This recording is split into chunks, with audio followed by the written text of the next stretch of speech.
musée de la céramique, c'est un musée privé. On relate les 3 usines digoinaises, puisque vous savez qu'à Digoin, on est un pays de céramique, et nous possédions à l'époque 3 usines. C'est-à-dire que nous avions les grès et poteries, c'est dans cette salle-là, hein, qui existent toujours, eux, hein, ils sont toujours en activité, ils sont juste en face de la gare SNCF. Nous avions les faïenceries, et puis la 3e société qui était la société Alia qui produisait du sanitaire. Là, on est devant ce qu'on appelle une tourie à acide. Cette fameuse tourie à acide, elle était fabriquée pour les poudrières nationales et elle a servi celle-ci pendant la guerre de 14 à mélanger les poudres à canon. Il ne faut pas oublier qu'à Digoin, au XVIIIe siècle, nous avions déjà une manufacture qui s'appelait la faïencerie d'Épis. C'est un lieu dit. En 1775, le propriétaire, il va acheter tous les bâtiments qui se trouvent en face, qui se trouvaient à l'époque en face le musée. Pourquoi? Tout simplement parce que au 18e, la Loire est navigable. On a un port. Alors, production importante, ce sont les bols. Alors, on n'a pas eu de bol parce qu'on a fermé l'usine, mais en attendant, on en a produit des tonnes et des tonnes. Alors, bien entendu, le bol ne sert pas que pour le café. On est à la campagne, on mange la soupe, donc on a des grands bols. Il ne faut pas oublier que le groupe Sarreguemines fait faillite en 2007. On va fermer Sarreguemines en 2007, et puis progressivement, on va fermer toutes les usines du groupe, c'est-à-dire Saint-Clément, Lunéville, Badon-Villiers, sauf une qui est Digoin. Alors pourquoi on ne ferme pas Digoin tout de suite? Tout simplement parce qu'en 1970 à Digoin, on va inventer une pâte qui s'appelle le pyroblanc et qui va servir à faire de la porcelaine hôtelière. Et à partir de 1970, Digoin va fabriquer exclusivement cette pâte et cette fameuse porcelaine hôtelière. Alors, on va travailler aussi bien pour le particulier que pour le professionnel. On va retrouver des services, on voit des décors anciens avec des formes anciennes qu'on va ressortir. Et puis, progressivement, on va abandonner le particulier parce qu'on va se garder que le professionnel. On sait très bien que pour faire une pâte qui va servir à faire de la vaisselle, il nous faut un argile spécifique qui est le kaolin. C'est un argile blanc, d'accord, qui va être mélangé et malaxé avec d'autres matières. Bien entendu, il n'est pas tout seul dans la conception de la pâte. Et à Digoin, dans les années 1900, on a des grands broyeurs qui font 6 mètres de long. Ils sont cylindriques, ils font 3 mètres de diamètre et tout l'intérieur est habillé de ces gros pavés de silex. Ok?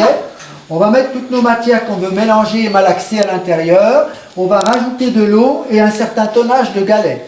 On va mettre en rotation pendant 24 heures et le frottement du galet contre le pavé va nous donner notre pâte. Là, c'est la confection de la pâte. On récupère, suivant ce qu'on va en faire, on va la retravailler. Alors là, on a un petit exemple pour faire une soupière à tête de lion. Cette fameuse soupière à tête de lion, c'est ce qu'on appelle une pièce de forme. Et les pièces de forme, elles sont fabriquées à partir d'un moule. Il est à bas dans le fond, il est en plat, comme celui qu'on a vu là-haut pour le WC. D'accord? On va assembler les parties du moule, et une fois qu'il est assemblé, on va couler à l'intérieur une pâte très liquide qu'on appelle une barbotine. On remplit à ras-bord notre moule.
Nous allons partir pour une petite croisière d'une durée de 3 heures, au cours duquel vous allez déjeuner.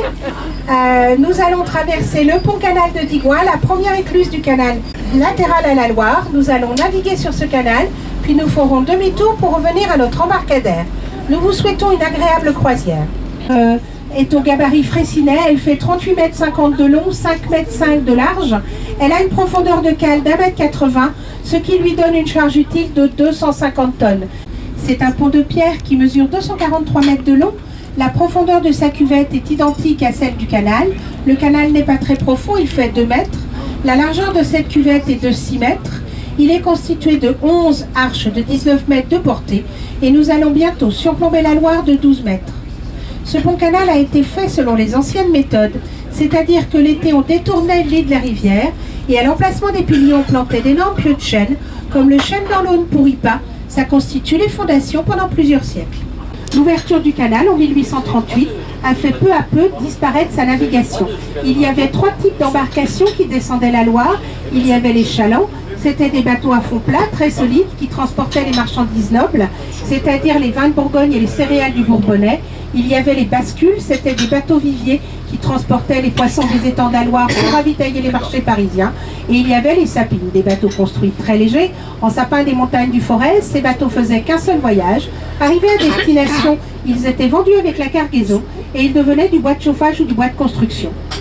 La navigation sur la Loire se faisait par train de bateaux attachés les uns aux autres. Les mariniers les dirigeaient avec une grande perche. Ils n'étaient pas propriétaires de leur bateau, donc dès qu'ils arrivaient à bon port, ils se dépêchaient de remonter pour reprendre un autre train de bateau à Roanne, Andrézieux ou Digoin.